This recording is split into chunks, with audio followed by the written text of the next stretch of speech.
Hi guys, welcome or welcome back. Thanks so much for joining me today. It's time for number 2 in our series of new stuff that happened over the summer whilst I was away teaching stuff everywhere else. So this one is really useful. I know how helpful our previous tutorial, which I will link above, on toning greens in Lightroom was for everybody, and I want to show you a new way of being able to do that utilizing the brand new tool in Lightroom Classic, and maybe Lightroom, I don't know, it's not my hometown, that one, but Lightroom Classic definitely is, about point color. So it's a new tool that's been implemented throughout 2023, and it's something that everybody can utilize to achieve toning greens with relative ease.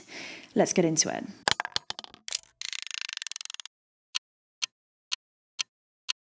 So we're in Lightroom Classic, we're in the develop module, and if you don't know much about Lightroom Classic, we do have a Lightroom for Beginners online course, which is affordable and will help you to basically feel a lot more confident in the program and learn about loads of different things inside of it.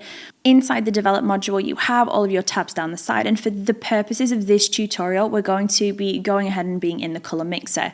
This is a fantastic dog who I had the absolute pleasure of photographing at the workshops that we taught in Sweden. In this situation, usually to tone the greens, we would use our HSL, hue, saturation, and luminance. As you can see, I've got nothing active in there right now, and I want to tone the greens to a stage where they feel happy for me. Happy for me is going to be different to happy for you. Everybody will tone their greens in a different way, and it's absolutely okay whichever way you choose to tone. I'm not here to tell you there's one way to do something, because it's not the truth, really, is it? And everybody should be able to express their creativity in any way they'd like. So for the purposes of this tutorial, I'm doing the greens for me. You can do them for you. You do you. Back in here, we're going to ignore our HSL. So we're going to ignore these sliders, and instead we're going to whiz over to point color. Point color, the panel in here has a couple of different bits and pieces as part of its anatomy. One of them is the little eyedropper tool, or as everybody knows, I call it the clicky drippy dropper, which is apparently a thing now, and people talk about it. So the clicky drippy dropper that we've got here, and then you have some sliders down here which look very similar to your HSL from before, because we're still working with hue, sat, and luminance. So it's the same things, just to a specific pointed color. And then you have a range which allows you to select either more or less of that color space, including at times verging into colors on the outer sides. I'll talk through that in a second, but first of all, let's take a sample. So my personal idea and preferences to take a sample would be to go ahead and utilize a color sample that is well inside the color that you're wanting to change. So for example, if I want to really tone the greens but leave the yellows, because this dog's coat's basically yellow, then I'm not going to choose this section down here, which is kind of more borderline yellow-green. I'm going to go for a really strong green color like this one over here. Take that sample, and you can see a visualization of where that sits in terms of the hue range. You can move this, because this is the hue slider, essentially. It's the color that's changing. And then you have saturation up to down. So more saturated and less saturated. And then on the right-hand side, you technically have luminance, but we're not going to use that. We're just going to go ahead and use the sliders. So for me personally, I'll do my normal green toning exercise, which is to go ahead and shift the hue to the right hand side, bring the luminance right down, and then play with my saturation until I'm at a happy point.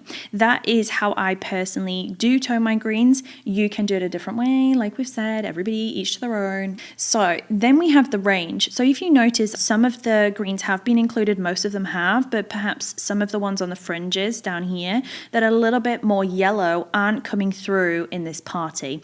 So to add them to the party and invite them to have a really fun time with us, we just need to go into the range and increase it. If we increase the range, then what we can do is we just basically take more color samples. So if you look at the colors down here, I want you to really focus on this section, okay? If we do, do you see how it's wiggling like more, less, more? So you can really fine tune exactly how much of that color you're wanting to select. For me, I'm going to be happy probably somewhere around about here. My main priority is not affecting the color of the subject's coat or eyes. Both are really important. So you need to use this with care. Now, if you've done that, you've finished with that one, you're happy with it, and you're like, actually, I really want to tone something else. you can. You just go ahead and click the clicky drippy dropper again and select a new source. So if I want to this time target my oranges, I'll go ahead and pull a sample of those, and then I can tweak the luminance of those as well. And this one is affecting the subject's coat. If you look at how the subject is glowing, we know that this one is doing something on our subject. We can either, let me turn it right up so we can see, we can either change the range, and if that doesn't work, we might need to adjust our sample. So to delete a swatch, right click on it, delete swatch, and then you can take a new sample or selection from somewhere else in the scene. I would imagine anything we select that's going to be remotely yellow or orange will always pull our subject. So at that point, we're going to abort mission here and go into our masks. Inside our masks, we're going to take a background mask, which will select everything other than the subject. And then lo and behold, in here we have point color. So we go through the same process again to select that color that we wanted to change. And in this case, now I can change them independent of the subject in the scene. It's like magic. And this whole implementation totally leveled up Lightroom. It really did. So we can play with the range, play with everything involved in here, change the hue and saturation if we want to of those trees. So we can have a play about with all those different things. And then when we're happy, we can go ahead and take this image into any of our retouching programs. Make sure to triple check your masks, please, like for example Photoshop, and then retouch them however we'd like to, a little bit like this. And if you were wondering what the workflow was to do that, of course it is the online advanced outdoor canine portrait course, so the one that's still running strong and still changing people's lives. Love that course so much. Hopefully this was helpful. If it was, please do let me know.